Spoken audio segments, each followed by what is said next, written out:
मालेगावला महाराष्ट्राचं मँचेस्टर म्हणतात। मालेगावमध्ये 4 लाख लूम आहेत आणि त्याच्यावर 50,000 कामगार दिवस रात्र काम करत असतात। परंतु नोटबंदीनंतर या लूमचा खडखडाट थांबलेला आहे। अनेक आंदोलनं झाली, इथल्या आमदारांनी स्वतःला अटकही करून घेतली आणि असं म्हटलं जातं की 8 नोव्हेंबर पासून मालेगावातल्या निम्म्याहून अधिक लूम बंद आहेत। सध्या आठवड्यातले केवळ 2 ते 3 दिवस लूमचं कामकाज चालतं आणि एरवी दिवस रातचं खडखडाट सुरू असलेले हे लाकडी दांडे आता शांत झालेले आहेत। माझ्यासोबत बोलायला आता काही यंत्रमाग धारक आहेत, आपण त्यांच्याशी बोलू। मुझे बताइए भैया कि क्या परिणाम हुआ है नोटबंदी के बाद?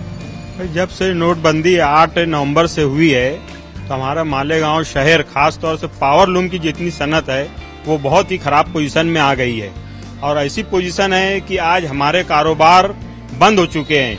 2 दिन 3 दिन मजबूरन हमें चलाना पड़ रहा है क्योंकि यहाँ पे पावर लूम से सनत से जुड़े हुए लोग ज्यादा तालीम याफ्ता नहीं है, बहुत कम पढ़े लिखे हैं, बल्कि नहीं भी पढ़े लिखे हुए लोग हैं। और आज जिस तरह से बैंकिंग कारोबार चल रहा है, हमारे यहाँ पे सब गरीब मजदूर हैं, उनके पास उनको एटीएम क्या होता है, पेटीएम क्या होता है, आज तक उनको ये भी नहीं पता है। और जिस तरह से हमारे पास आज पैसों की तकलीफ आ गई है, अचानक नोटबंदी की वजह से पूरे शहर में पैसे किसी के पास नहीं रह गई है। जो पावर लूम मालक है वो अपनी पगार नहीं दे पा रहे हैं, जिसकी वजह से मजदूर भाई भी बहुत परेशान है। और हमारा कारोबार आमतौर से नोट पे ही लेन देन चलता है। हमारा गुजरात से कारोबार है, अहमदाबाद से है, पाली बालोतरा से है राजस्थान में, तो वहां से हमारा पेमेंट आता है और हम यहाँ पर मजदूरों को, हमारा जब कारोबार चलता है, पावर लूम सनत चलती है, तो हम मजदूरों को पेमेंट देते हैं। लेकिन जब से नोटबंदी हुई है हमारा पैसा ही एकदम जाम हो गया, कहीं से पैसा ही नहीं आ पा रहा है। मुझे बताओ कि ये आपकी लूम है और ये बंद है कुछ दिनों से, क्या हुआ है आपको? किस तरीके से ये नोटबंदी का नोटबंदी से हमारा कोई लेन देन नहीं हो पा रहा है। एटीएम क्या चीज हमको पता ही नहीं है, पेटीएम क्या है हमको आइडिया ही नहीं है, क्योंकि हमारा माल जाता है तो हमको कैश पैसा मिलता है। अब वो कैश पैसा ही नहीं मिल रहा, इसलिए हमारा काम काज रुक गया हुआ है। यहाँ तक कि हमारा लूम भी बिकने की नौबत आ गई है, जिसमें से 6 लूम हमारा बिक चुका है और लूम पे जो माल था वो भी माल नहीं है हमारे पास। जो लेना देना हम किसी को दे नहीं पा रहे हैं, बल्कि उल्टा हम कर्जदार हो गए हैं कि लोगों को दे नहीं पा रहे कर्जों कि किस तरह कर्ज दिया जाए और अदा किया जाए। हमारे लेबर मजदूर जो हैं वो बैठे हुए हैं, उनके पास भी दूसरा कोई काम नहीं है जिसकी वजह से हम उनको भी दिया जाए, और वो भी बेचारे रोजाना आते हैं ड्यूटी पे और देख के बंद चले जाते हैं। भैया मुझे बताओ कि किस तरीके से लूम का कारोबार चलता है? एक लूम पे कितने लोगों की परिवार चलते हैं? किसी यहाँ पर एक कारीगर जैसे मैं ही हूँ तो 8 लूम से लेकर 12 लूम तक चलाते हैं और रोजाना हम 300 से 400 रुपये तक का काम करते हैं। लेकिन अभी कंडीशन ऐसी आ गई है कि हफ्ते में 1 दिन 2 दिन चल रहा है, 600-700 रुपये में हम घर क्या चलाएंगे, खाने के लिए तकलीफ हो गई है। और उसके अलावा सेठ भी इतनी तकलीफ में कि हम उनसे कुछ बोल नहीं सकते कि यार हमें कुछ खोटी दीजिए, क्योंकि वो खुद परेशान है और उनके कारोबार बंद है। माझ्यासोबत आता आहेत मालेगाव पॉवरलूम उद्योजक विकास संघटनेचे अध्यक्ष साजिद भाई। साजिद भाई, नोटबंदी जब से हुई है तब से मालेगांव में क्या हालत है, किस तरीके से लोगों को तकलीफें झेलनी पड़ रही, क्या है यहाँ की सिचुएशन? ये जो पावर लूम उद्योग है, खेती के बाद सबसे ज्यादा हिंदुस्तान में रोजगार देने वाला का उद्योग है। इससे डायरेक्ट इनडायरेक्ट 2 करोड़ लोग रोजगार से जुड़े हुए हैं। ऐसे भी 2 साल से हमारी परिस्थिति लिमिट के बाहर खराब है, यानी हमारे कारखाने, जमीन जायदाद सब गिरवी हो गए हैं।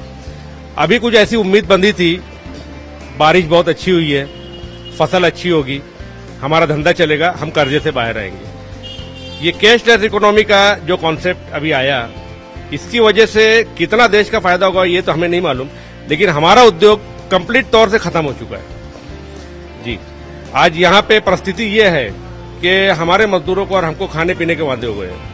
साजिद भाई, मुझे एक बताइए कि मैंने कुछ लोगों से भी बात की, उन्होंने कहा कि अहमदाबाद, गुजरात, बाली, बड़ौदा, यहाँ से सब लोग कैश से व्यवहार चलता है। तो ये क्यों नहीं सोचा जा रहा है कि अगर ये कैशलेस किया जाए, बैंकिंग के माध्यम से अगर ये व्यवहार होता है तो इन मजदूरों को भी फ्यूचर में इसका बहुत फायदा हो सकता है? इसके बारे में कुछ प्रयास नहीं होते क्या? इन्हें फ्यूचर की बात तो दूर है, आदमी तो सबसे पहले आज का और आज के हालात का सोचता है। आज हमारे डब्बे खाली, आज हमारा अनाज नहीं है, हम तो आज ये सोच रहे हैं।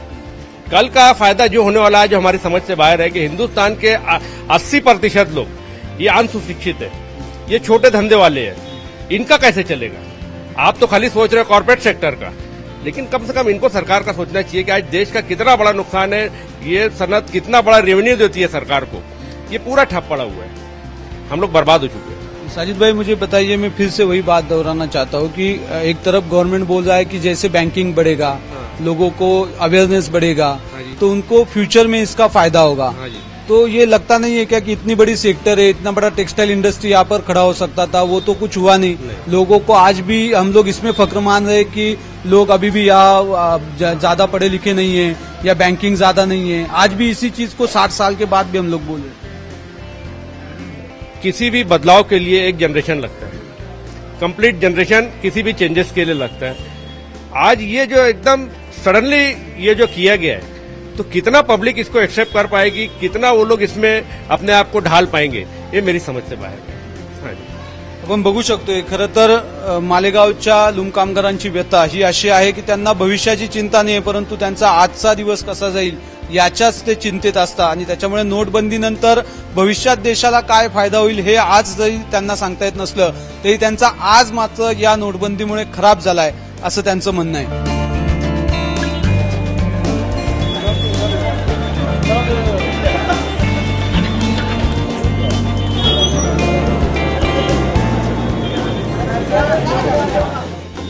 मालेगाव आणि चहाचं अतूट नातं, खरं तर असं गमतीने म्हणतात की इथले लोक जेवण कमी करतात आणि चहा जास्त घेतात। कारणही स्वाभाविक आहे, संपूर्ण यंत्रमाग कामगारांचं गाव आहे, 24 तास हे गाव सुरू असतं आणि त्याच्यामुळे साहजिकच इथली चहा सुद्धा तितकीच लज्जतदार आणि चांगली असते। आता मी भिक्खू चौकातल्या या दुकानात आहे, आपण बघू शकतोय। खरं तर एरवी या गल्लीमध्ये उभं राहण्यासाठी सुद्धा जागा नसते आणि या चहाच्या दुकानावर सुद्धा कुणाला बोलायला फुरसत नसते, परंतु असं म्हणतायत की गेल्या काही दिवसापासून या चौकात सुद्धा सामसूम पाहायला मिळते। काही लोक आता माझ्यासोबत आपण त्यांच्याशी बोलू। भैया मुझे बताओ, नोटबंदी के बाद क्या देखने को मिल रहा है यहाँ पे? नोटबंदी के बाद में पूरे मार्केट में धंधा खराब हो गया है और 2000 की नोट जो अभी जो चालू हुई है, ये नोट से छुट्टे वगैरह भी नहीं मिल रहे हैं और यहाँ के जो धंधे कारोबार है सब एकदम ठप हो गए, क्योंकि लोगों के पास पैसे ही नहीं है और अपने पैसे बैंक में डाल के लोग परेशान है। वहाँ 2000 रुपया मिल रहा है, उसमें 2000 में क्या करेगा इंसान, घर का खर्चा ही नहीं चलता, क्या करेगा। भैया मुझे बताओ, किस तरीके से धंधा है अभी? यहाँ का धंधा आप देख सकते हैं कि यहाँ पाव रखने की जगह नहीं रहती थी। इस वक्त आप देख लो, होटल पूरी खाली है, यहाँ सिर्फ पैसे नहीं है, नहीं तो यहाँ की चाय तो बहुत मशहूर है, यहाँ पाव रखने की जगह नहीं रहती थी। अभी नौबत ऐसी आ गई कि हम फांसी लेके मर जाए, पैसे नहीं है। मैंने ये सुना है कि ये जो सामने गली है ये सबसे बड़ी चौपाटी कही जाती है, महिलाओं की सबसे ज्यादा यहाँ पर भीड़ होती है खरीदी के लिए। ये पूरा सामसू में भीड़ दिख नहीं रही आजकल। पैसा है ही नहीं तो कहाँ से लाएंगे, महिला आएंगे कहाँ से पैसा लेकर? बैंक में अपना ही पैसा अपन फकीर तरी लाइन लगाकर लेना पड़ रहा है। जैसे फकीर लोग कहते लाइन लगाकर भीख लेते, इसी तरह ये बीजेपी सरकार आई है, इसे वैसे ही कर दी है कि अपना पैसा अपन फकीर तरी लेकर मांगने खड़े हैं कि भैया 2000 दे दे, 1000 दे दे। नहीं तो बताओ कि सरकार ऐसा बोल रही है कि ये आज का नुकसान है, आज थोड़ी तकलीफ हो रही है, लेकिन आने वाले समय में ब्लैक मनी व्हाइट हो जाएगा और लोगों का फायदा होगा। आपको लगता है ऐसा? मुझे ऐसा नहीं लगता कि होगा, क्योंकि मुरारजी देसाई की टाइम भी फ्लॉप हो गया था, ये इससे बड़ा फ्लॉप होगा। और मैं जहाँ तक समझता हूँ कि मोदी सरकार 8 लाख करोड़ रुपये का घपला करेगी, बीजेपी सरकार 8 लाख करोड़ का घपला करेगी। ये हमारे मालेगांव में 6 मंथ से पावर लूम का शॉर्टेज चल रहा था। अभी ये नोट की वजह से इतना प्रॉब्लम क्रिएट हो रहा है कि पूछो मत। हर चौराहे, हर रास्ता इतना सुनसान वीरान पड़ा रहता है कि पूछो मत। ये मेन मालेगांव का भिक्खू चौक है, यहाँ एनी टाइम रश के इतना रहता था कि पूछो मत। मगर आज नोट की वजह से, पावर लूम की वजह से इतना वो सब मसले खड़े हो गए कि पूछो मत। हर सियासी पार्टी आती है, वादा करती है कि आपको ये फैसिलिटी प्रोवाइड करेगी, मगर कुछ भी हम लोग को अभी तक के सर्विस प्रोवाइड नहीं मिली है। सिर्फ हमको नुकसान हो रहा है। आपण खरं तर कामगारांच्या शहरामध्ये होतो, परंतु इथल्या लोकांच्या प्रतिक्रिया आपण बघतोय। त्यांनी मोरारजी देसाईंच्या सह मागच्याही नोटबंदीच्या आठवणी ताज्या केल्या। याच्यातनं खरंच फायदा होईल का याबद्दलही त्यांना साशंका आहे। आज मात्र त्यांचं वास्तव त्यांना एवढंच कळतंय की आपला धंदा पूर्णपणे बसलेला आहे आणि आता ग्राहकांची उणीव आहे, पैसे लोकांच्या खिशात नाहीयेत।